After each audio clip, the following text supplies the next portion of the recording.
क्या आपको पता है कि मनुष्य अपने शब्द के द्वारा ही लोगों को मार सकता है और अपने शब्द के द्वारा ही वह लोगों को जीवन भी दे सकता है। जिस परमेश्वर की हम सेवा करते हैं उसने केवल अपने वचन के द्वारा सारी सृष्टि की रचना की और इस संसार में बहुत सारे लोग हैं जिनमें से कई ऐसे लोग हैं जो भूत सिद्धि और जादू टोना और तंत्र मंत्र करते हैं। ये ऐसे लोग हैं जो लोगों पर तंत्र मंत्र करते हैं और श्राप को डालते हैं।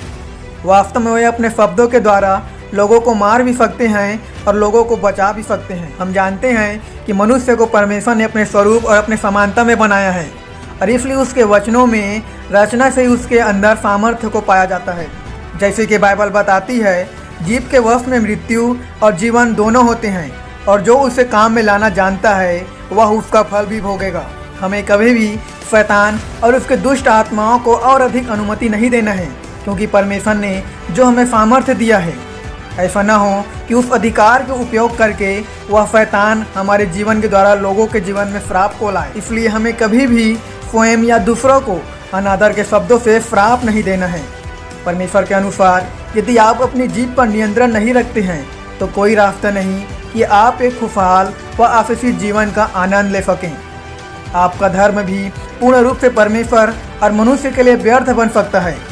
यदि आप अपनी जीभ पर लगाम लगाने में असफल होते हैं तो आप स्वयं अपने हृदय को धोखा देते हैं। परमेश्वर की आशीष का आप उत्तराधिकारी हैं, परंतु अपनी जीभ को बुरा बोलने की अनुमति देकर आप इसे खो सकते हैं। बाइबल बताती है कि बुराई के बदले बुराई मत करो और ना गाली के बदले गाली दो, पर इसका विपरीत आशीष ही दो, क्योंकि तुम आशीष के वारिस होने के लिए बुलाए गए हो। क्योंकि जो कोई जीवन की इच्छा रखता है और अच्छे दिन देखना चाहता है वो अपनी जीभ को बुराई से और अपने होठों को छल की बातें करने से रोके रहे। इस पद में जो हम बुराई शब्द पाते हैं, यूनानी भाषा में बुराई के लिए काको शब्द का प्रयोग किया जाता है, जिसका अर्थ है निकम्मा, भ्रष्ट, हानिकारक, बुरा, दुष्ट, विनाशकारी, घातक, कष्टप्रद। और धोखा शब्द के लिए डोलो शब्द का प्रयोग किया जाता है, जिसका अर्थ है धूर्त, धोखा, कपट, चतुरता।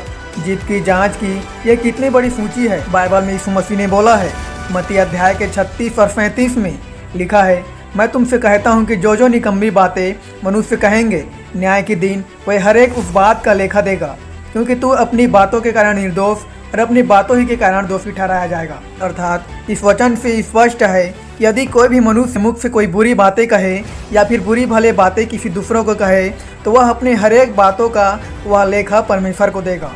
और क्या आपको पता है कि जो हमारा जीभ है उसके द्वारा पवित्र आत्मा को हम दुखी भी करते हैं। शायद आपने स्वयं से यह सवाल पूछा होगा जो मैंने वर्षों पहले स्वयं से पूछा था। मैं यीशु मसीह को पूरे हृदय से प्रेम करता हूँ और उसका मधुर आत्मा को कभी दुखी नहीं देखना चाहता जो मेरे अंदर बसता है। बाइबल बताती है, तो भी उन्होंने बलवा किया और उसके पवित्र आत्मा को खेदित किया। इस कारण वह पलटकर उनका शत्रु हो गया और स्वयं लड़ने लगा। हम वास्तव में किस तरह से पवित्र आत्मा को खेदित करते हैं?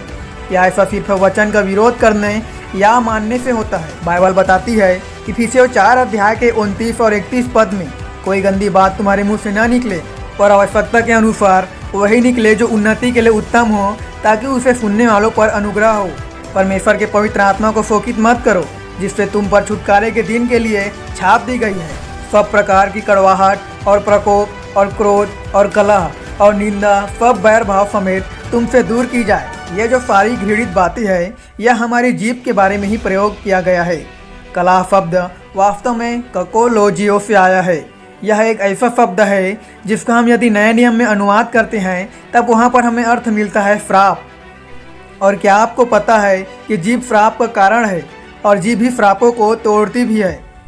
जिस प्रकार से हम पुराने नियम में देखते हैं तो 12 में से 10 जो कनान देश जासूसी करने के लिए भेजे गए थे वह उस देश में बुरा समाचार लेके आए। उन्होंने वहाँ के खतरों और परेशानियों के बारे में बताया। इसके कारण लोगों के हृदय टूट गए और वह परमेश्वर की योजना को भूलकर शिकायत और बलवा करने लगे।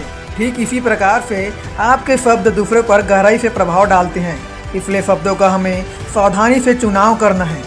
परमेश्वर भी हमारे शब्दों के अनुसार ही कार्य करता है। परमेश्वर स्वयं मूसा से कहता है, तेरी विनती के अनुसार मैंने क्षमा किया है।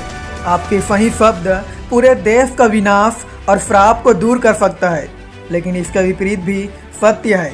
जैसे परमेश्वर इजरायलियों को उनके नकारात्मक शब्दों के लिए फटकारता है। मेरे जीवन की शपथ, जो बातें तुमने मेरे सुनते कही है, निसंदेह मैं उसी के अनुसार तुम्हारे साथ व्यवहार करूंगा। हमेशा याद रखिए कि आप सृष्टिकर्ता परमेश्वर की संतान हैं, जिसने कहा उजियाला हो तो उजियाला हो गया। परमेश्वर ने अपने वचन से सारी सृष्टि की रचना की। आप परमेश्वर के स्वरूप में बनाए गए हैं, इसलिए हमें जो परमेश्वर ने हमें सामर्थ्य दिया है, हमें उसका सही चीज़ों में इस्तेमाल करना है और दूसरों को हमें आशीष देना है। और जब हम दूसरों को आशीष देते हैं तब परमेश्वर हमें भी आशीष देगा, क्योंकि हम जानते हैं, बाइबल बताती है कि हम आशीष के वारिस हैं और जब हम लोगों को आशीष देंगे तब हमें परमेश्वर भी हमें आशीष देगा। और क्या आपको पता है कि कई बार हम अपने जीभ के ही द्वारा हम अपने ऊपर श्राप को ही ले आते हैं। जी हाँ, ऐसा कई बार होता है कि हम अपने ही मुख के द्वारा, अपने मुख के द्वारा बोले गए वचनों के द्वारा ही हम अपने ऊपर श्राप को ले आते हैं, जिसका हमें खुद भी पता नहीं होता। आइए हम देखते हैं उन शब्दों को जिसके बोलने के द्वारा हम अपने ऊपर श्राप को ले आते हैं, जिसका समस्त संसार मुहावरे की तरह प्रयोग करता है, जैसा कि तुम पागल कर दोगे, वो अभागा है, मैं बेचारा, मैं अपने कार्य से बीमार और थक चुका हूँ। और कई बार क्या होता है कि लोग जब उत्साह प्रकट करना चाहते हैं तो वे कहते हैं मैं मरना चाहता हूँ। जर्मनी में कहते हैं मैं हफ्ते हफ्ते मर जाऊँगा, हमें विश्वास है कि हम पागल हो जाएंगे। दूसरा कहता है हम बिल्कुल पागल हो जाएंगे। हम ऐसे शब्दों का प्रयोग हम मजाक में भी कर देते हैं। हमें पता ही नहीं होता कि इन शब्दों का क्या अर्थ है, क्योंकि हम जानते हैं कि परमेश्वर ने हमें अपने स्वरूप और अपने समानता में बनाया है और इसलिए हम जो भी बोलते हैं वो हमारे मुख के वचन के द्वारा ही वह पूरा हो जाता है। मैं आपसे पूछना चाहता हूँ कि क्या आपको अपने मुंह को मुश्किल में पड़ने की अनुमति देना चाहिए? क्या कभी कभी आपने स्वयं अपने आप को कहते सुना है कि मैं विश्वास करता हूँ कि मुझे जुकाम हो जाएगा? मैं आपसे वादा करता हूँ कि सच में आपको ऐसा ही हो जाएगा।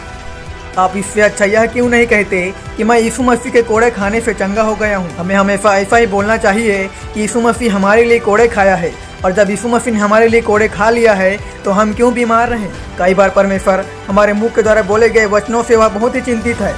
इसलिए दाऊद बोलता है मेरे मुख के वचन और मेरे हृदय का ध्यान तेरे सम्मुख ग्रहण योग्य हो।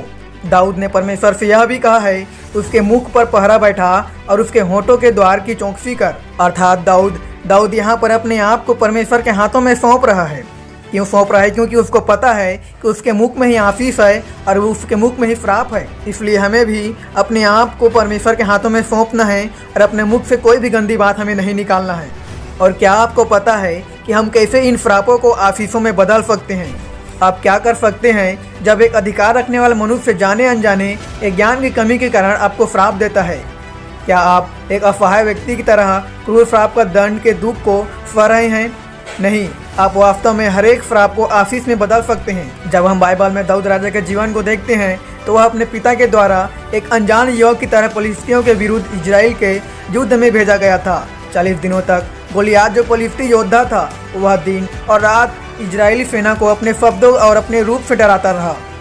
उस फिलिस्ती की इन बातों को सुनकर शाऊल और समस्त इजरायलियों का मन कच्चा हो गया और वे अत्यंत डर गए। उस पुरुष को देखकर सब इजरायली अत्यंत भय खाकर गोलियात के सामने से भाग गए। केवल दाऊद ने दूसरे वचनों को ज्यादा महत्व दिया और जो कोई उसे मार डालेगा उसको राजा बहुत धन देगा और अपनी बेटी का विवाह उसके साथ कर देगा और उसके पिता के घराने को इजराइल में स्वतंत्र कर देगा। तब दाऊद ने उन पुरुषों से जो उसके आसपास खड़े थे पूछा कि जो उस फिलिस्ती को मार के इजरायलियों के नाम धरे दूर करेगा उसके लिए क्या किया जाएगा? वह खतना रहित फिलिस्ती तो क्या है कि जीवित परमेश्वर की सेना को ललकारे। उसका हृदय परमेश्वर के आदर और उसके महिमा में था। वह चाहता था कि परमेश्वर के लोग इजराइल में जयवंत के साथ रहें और परमेश्वर के नाम की महिमा दें। उसे जब पहला अवसर मिला तब उसने अपने राजा को भी प्रोत्साहित किया।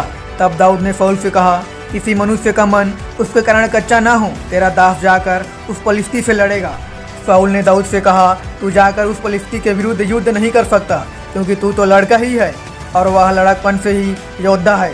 क्या आपने कभी ध्यान दिया है कि शैतान का सबसे पसंदीदा शब्द है आप नहीं कर सकते, आप योग्य नहीं हैं, और हम अक्सर उसके झूठ पर विश्वास कर लेते हैं।